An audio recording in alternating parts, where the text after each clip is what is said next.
This tutorial will show you the important websites that you will need to know how to access as a Thomas More student. First, we will need to browse to thomasmore.edu.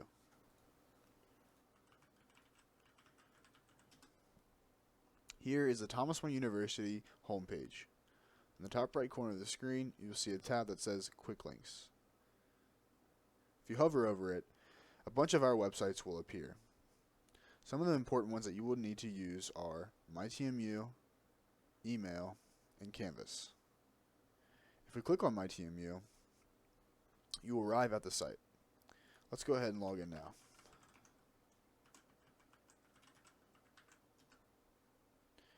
When logged into MyTMU, you have the availability to see many things, such as student services.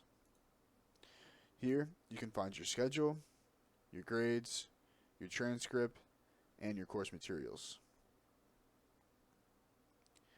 If we go back to the MyTMU homepage, you can see that we can access your email account here as well.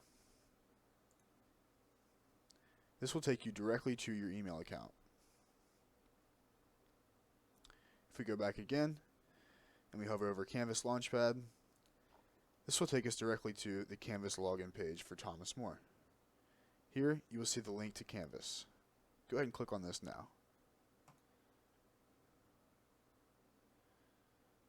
This will take you directly into your Thomas More Canvas account. If you have any further questions or concerns, please feel free to contact us. You can give us a call at 859-344-3646, or you can put a help desk ticket in at helpdesk.thomasmore.edu.